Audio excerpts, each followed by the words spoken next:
신명기 24장. 남녀가 결혼을 하고 난 다음에 남편이 아내에게서 수치스러운 일을 발견하여 아내와 같이 살 마음이 없을 때에는 아내에게 이혼 증서를 써주고 그 여자를 자기 집에서 내보낼 수 있습니다.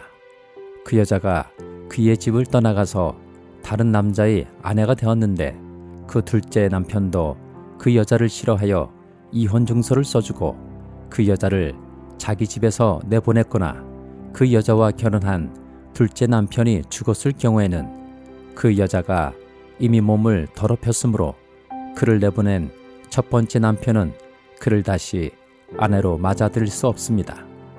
이런 일은 주님 앞에서 역겨운 일입니다. 당신들은 당신들이 하나님이 당신들에게 유산으로 주신 땅을 죄로 물들게 해서는 안 됩니다. 아내를 맞은 새 신랑을 군대에 내보내서는 안 되고 어떤 의무도 그에게 지워서는 안 됩니다. 그는 한 해 동안 자유롭게 집에 있으면서 결혼한 아내를 기쁘게 해주어야 합니다. 맷돌은 전부나 그 윗짝 하나라도 저당을 잡을 수 없습니다. 이것은 사람의 생명을 저당 잡는 것과 마찬가지이기 때문입니다. 어떤 사람이 같은 결례인 이스라엘 사람을 유괴하여 노예로 부리거나 판 것이 드러나거든 그 유괴한 사람은 죽여야 합니다. 당신들은 당신들 가운데서 그러한 악의 뿌리를 뽑아야 합니다. 악성 피부병에 걸린 사람에 대하여는 레위 사람 제사장들이 당신들에게 가르쳐 주는 대로 모든 것을 철저히 지켜야 합니다. 내가 그들에게 명령한 대로 지키십시오. 당신들이 이집트에서 나오던 길에 당신들이 하나님이 미리암에게 하신 일을 기억하십시오. 당신들은 이웃에게 무엇을 구워줄 때에 담보물을 잡으려고 그의 집에 들어가지 마십시오. 당신들은 바깥에 서 있고 당신들에게서 꾸는 이웃이 담보물을 가지고 당신들에게로 나오게 하십시오. 그 사람이 가난한 사람이면 당신들은 그의 담보물을 당신들의 집에 잡아둔 채 잠자리에 들면 안 됩니다. 해가 질 무렵에는 그 담보물을 반드시 그에게 되돌려 주어야 합니다. 그래야만 그가 담보로 잡혔던 그 겉옷을 덮고 잠자리에 들 것이며 당신들에게 복을 빌어 줄 것입니다. 이렇게 하는 것이 당신들이 하나님이 보시기에 옳은 일입니다. 같은 결의 가운데서나 당신들 땅 성문 안에 사는 외국 사람 가운데서 가난하여 품팔이하는 사람을 억울하게 해서는 안 됩니다. 그날 품삯은 그날로 주되 해가 지기 전에 주어야 합니다. 그는 가난한 사람이기 때문에 그날 품삯을 그날 받아야 살아갈 수 있습니다. 그가 그날 품삯을 못 받아 당신들을 원망하면서 주님께 호소하면 당신들에게 죄가 돌아갈 것입니다. 자식이 지은 죄 때문에 부모를 죽일 수 없고 부모의 죄 때문에 자식을 죽일 수 없습니다. 사람은 저마다 자기가 지은 죄 때문에만 죽임을 당할 것입니다. 외국 사람과 고아의 소송을 맡아 억울하게 재판해서는 안 됩니다. 과부의 옷을 저당 잡아서는 안 됩니다. 당신들은 이집트에서 종살이 하던 것과 당신들이 하나님이 당신들을 거기에서 속량하여 주신 것을 기억하십시오. 내가 당신들에게 이런 명령을 하는 까닭도 바로 여기에 있습니다. 당신들이 밭에서 곡식을 거둘 때에 곡식 한 묶음을 잊어버리고 왔거든 그것을 가지러 되돌아가지 마십시오. 그것은 외국 사람과 고아와 과부에게 돌아갈 몫입니다. 그래야만 당신들이 하나님이 당신들이 하는 모든 일에 복을 내려 주실 것입니다. 당신들은 올리브 나무 열매를 딴 뒤에 그 가지를 다시 살피지 마십시오. 그 남은 것은 외국 사람과 고아와 과부의 것입니다. 당신들은 포도를 딸 때에도 따고 난 뒤에 남은 것을 다시 따지 마십시오. 그 남은 것은 외국 사람과 고아와 과부의 것입니다. 당신들은 이집트 땅에서 종살이 하던 때를 기억하십시오. 내가 당신들에게 이런 명령을 하는 까닭도 바로 여기에 있습니다. 시편 114장. 이스라엘이 이집트에서 나올 때에 야곱의 집안이 다른 언어를 쓰는 민족에게서 떠나올 때에 유다는 주님의 성소가 되고 이스라엘은 그의 영토가 되었다. 바다는 그들을 보고 도망쳤고 요단강은 뒤로 물러났으며 산들은 순양처럼 뛰놀고 언덕들도 새끼양처럼 뛰놀았다. 바다야, 너는 어찌하여 도망을 쳤느냐? 요단강아, 너는 어찌하여 뒤로 물러났느냐?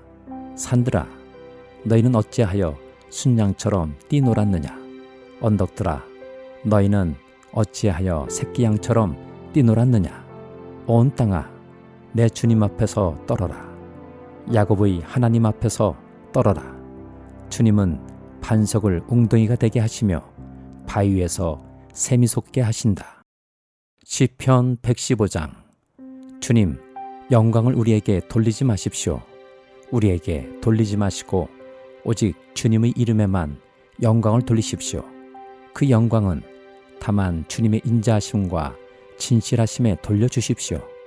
어찌하여 이방 나라들이 그들의 하나님이 어디에 있느냐 하고 말하게 하겠습니까? 우리 하나님은 하늘에 계셔서 하고자 하시면 어떤 일이든 이루신다. 이방 나라의 우상은 금과 은으로 된 것이며 사람이 손으로 만든 것이다. 입이 있어도 말하지 못하고 눈이 있어도 볼 수 없으며 귀가 있어도 듣지 못하고 코가 있어도 냄새를 맡지 못하고 손이 있어도 만지지 못하고 발이 있어도 걷지 못하고 목구멍이 있어도 소리를 내지 못한다. 우상을 만드는 사람이나 우상을 의지하는 사람은 모두 우상과 같이 되고 만다. 이스라엘아, 주님을 의지하여라. 주님은 도움이 되어주시고 방패가 되어주신다. 아론의 집이여, 주님을 의지하여라. 주님은 도움이 되어주시고 방패가 되어주신다. 주님을 경외하는 사람들아, 주님을 의지하여라. 주님은 도움이 되어주시고 방패가 되어주신다. 주님께서 우리를 기억하여 주셔서 복을 주시고 이스라엘 집에도 복을 주시며 아론의 집에도 복을 주신다. 주님을 경외하는 사람에게 복을 주시니 낮은 사람, 높은 사람 구별하지 않고 복을 주신다. 주님께서 너희를 번창하게 하여 주시고 너희의 자손을 번창하게 하여 주시기를 바란다. 너희는 하늘과 땅을 지으신 주님에게서 복을 받은 사람이다. 하늘은 주님의 하늘이라도 땅은 사람에게 주셨다. 죽은 사람은 주님을 찬양하지 못한다. 침묵의 세계로 내려간 사람은 어느 누구도 주님을 찬양하지 못한다. 그러나 우리는 이제부터 영원까지 주님을 찬양할 것이다. 할렐루야. 이사야 51장. 구원을 받고자 하는 사람들아, 내가 하는 말에 귀를 기울여라. 도움을 받으려고 나 주를 찾는 사람들아, 내가 하는 말을 들어라. 저 바위를 보아라. 너희가 거기에서 떨어져 나왔다. 저 구덩이를 보아라. 너희가 거기에서 나왔다. 너희 조상 아브라함을 생각하여 보고 너희를 낳아준 사라를 생각하여 보아라. 내가 아브라함을 불렀을 때에는 자식이 없었다. 그러나 내가 그에게 은혜를 내려서 그 자손을 수없이 많게 하였다. 주님께서 시온을 위로하신다. 그 모든 황폐한 곳을 위로하신다. 주님께서 그 광야를 에덴처럼 만드시고 그 사막을 주님의 동산처럼 만드실 때 그 안에 기쁨과 즐거움이 깃들며 감사의 찬송과 기쁜 노랫소리가 깃들 것이다. 나의 백성아, 나에게 귀를 기울여라. 나의 백성아, 내 말을 귀담아 들어라. 법은 나에게로부터 비롯될 것이며 나의 의는 만백성의 빛이 될 것이다. 나의 의가 빠르게 다가오고 있고 나의 구원이 이미 나타났으니 내가 능력으로 우백성을 재판하겠다. 섬들이 나를 우러러 바라보며 나의 능력을 의지할 것이다. 눈을 들어 하늘을 쳐다보아라. 그리고 땅을 내려다보아라.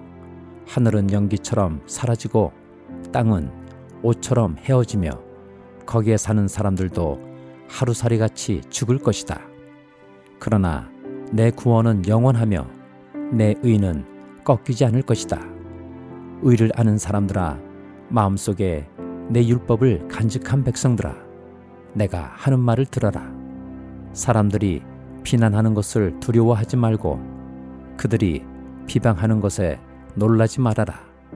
좀이 옷을 먹듯이 그들을 먹을 것이며 벌레가 양털을 먹듯이 그들을 먹을 것이다.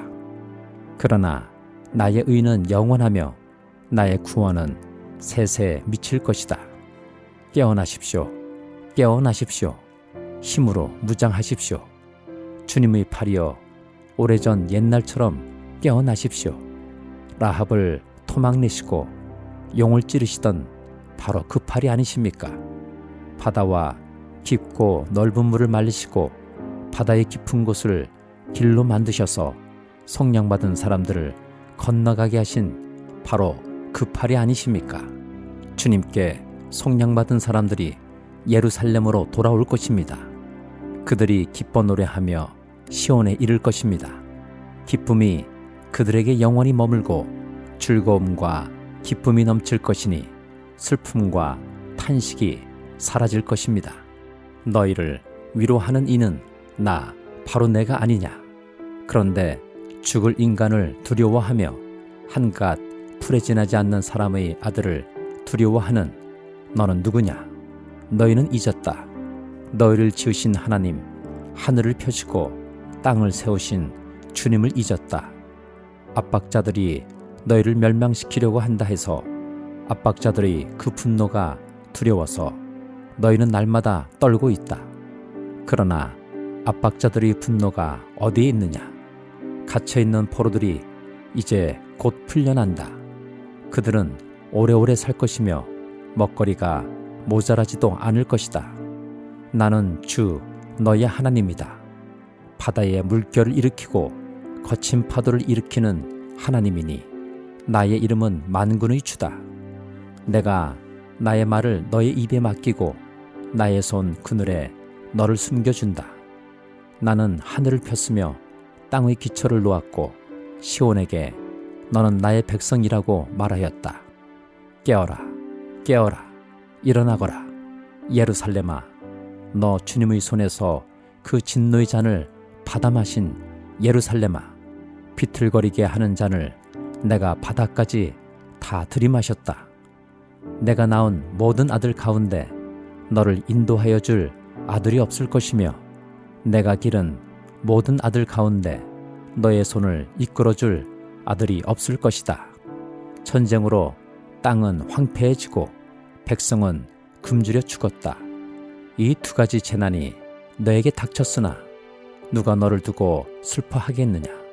폐허와 파괴, 기근과 칼뿐이니 누가 너를 위로하겠느냐? 너의 자녀들은 주님의 진노와 하나님의 책망을 하도 많이 받아서 그물에 걸려있는 연양처럼 거리 모퉁이마다 쓰러져 있다. 고통받는 자야, 마치 포도주라도 마신 듯이 비틀거리는 자야, 이 말을 들어라. 너의 주, 그의 백성을 지키려고 싸우는 너의 하나님 주님께서 이렇게 말씀하신다. 내가 너의 손에서 비틀거리게 하는 그 잔, 곧 나의 진노의 잔을 거두었으니 다시는 내가 그것을 마시지 않을 것이다. 이제 내가 그 잔을 너를 괴롭힌 자들의 손에 쥐어주겠다. 그들은 바로 너에게 엎드려라, 우리가 딛고 건너가겠다 하고 말한 자들이다. 그래서 너는 그들더러 밟고 지나가라고 땅바닥에 엎드려서 길을 만들고 허리를 펴고 엎드려서 그들이 너의 등을 밟고 다니게 하였다. 요한계시록 21장. 나는 새 하늘과 새 땅을 보았습니다. 이전의 하늘과 이전의 땅이 사라지고 바다도 없어졌습니다. 나는 또 거룩한 도성 새 예루살렘이 남편을 위하여 단장한 신부와 같이 차리고 하나님께로부터 하늘에서 내려오는 것을 보았습니다. 그때에 나는 보좌에서 큰 음성이 울려 나오는 것을 들었습니다. 보아라, 하나님의 집이 사람들 가운데 있다. 하나님이 그들과 함께 계실 것이요, 그들은 하나님의 백성이 될 것이다. 하나님이 친히 그들과 함께 계시고 그들의 눈에서 모든 눈물을 닦아주실 것이니 다시는 죽음이 없고 슬픔도 울부짖음도 고통도 없을 것이다. 이전 것들이 다 사라져 버렸기 때문이다. 그때에 보좌에 앉으신 분이 말씀하셨습니다. 보아라, 내가 모든 것을 새롭게 한다. 또 말씀하셨습니다. 기록하여라. 이 말은 신실하고 참되다. 또 나에게 말씀하셨습니다. 다 이루었다. 나는 알파며 오메가, 곧 처음이며 마지막이다.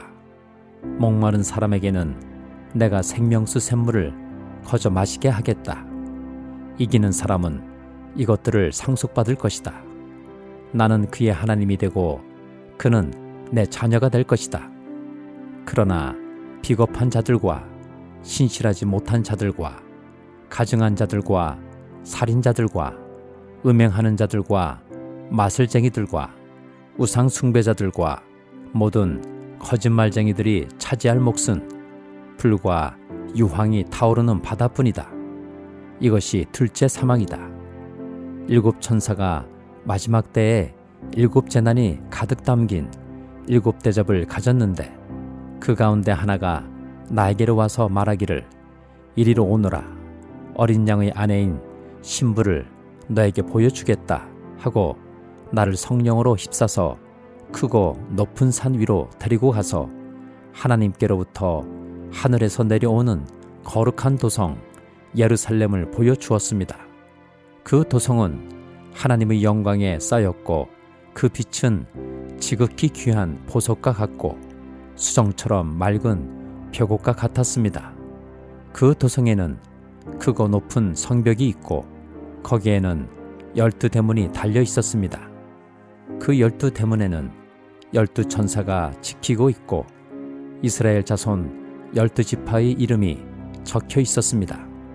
그 대문은 동쪽에 셋, 북쪽에 셋, 남쪽에 셋, 서쪽에 셋이 있었습니다. 그 도성의 성벽에는 주춧돌이 12개가 있고 그 위에는 어린 양의 12사도의 12 이름이 적혀 있었습니다. 나에게 말하던 그 천사는 그 도성과 그 문들과 성벽을 측량하려고 금으로 된 자막대기를 가지고 있었습니다. 그 도성은 네모가 반듯하여 가로와 세로가 같았습니다. 그가 자막대기로 그 도성을 재어보니 가로와 세로와 높이가 서로 똑같이 12,000 스타디온이었습니다.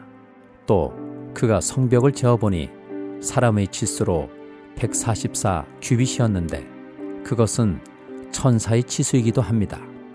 그 성벽은 벽옥으로 쌓았고 토성은 맑은 수정과 같은 순금으로 되어 있었습니다. 그 성벽의 주춧돌들은 각색 보석으로 꾸며져 있었습니다. 첫째 주춧돌은 벽옥이요, 둘째는 사파이어요, 셋째는 옥수요, 넷째는 비치옥이요, 다섯째는 홍만호요, 여섯째는 홍옥수요, 일곱째는 황보석이요, 여덟째는 녹주석이요, 아홉째는 황옥이요, 열째는 노곡수요, 11째는 청옥이요, 12째는 자수정이었습니다. 또 12 대문은 12 진주로 되어 있는데 그 대문들이 각각 진주 1개로 되어 있었습니다. 도시의 넓은 거리는 맑은 수정과 같은 순금이었습니다. 나는 그 안에서 성전을 볼 수 없었습니다. 그것은 전능하신 주 하나님과 어린 양이 그 도성의 성전이시기 때문입니다. 그 도성에는 해나 달이 빛을 비출 필요가 없습니다. 그것은 하나님의 영광이 그 도성을 밝혀주며 어린 양이 그 도성의 등불이시기 때문입니다. 민족들이 그 빛 가운데로 다닐 것이요 땅의 왕들이 그들의 영광을 그 도성으로 들여올 것입니다. 그 도성에는 밤이 없으므로 온종일 대문을 닫지 않을 것입니다. 그리고 사람들은 민족들의 영광과 명예를 그 도성으로 들여올 것입니다. 속된 것은 무엇이나 그 도성에 들어가지 못하고 가증한 일과 거짓을 행하는 자도 절대로 거기에 들어가지 못합니다. 다만 어린 양의 생명책에 기록되어 있는 사람들만이 들어갈 수 있습니다.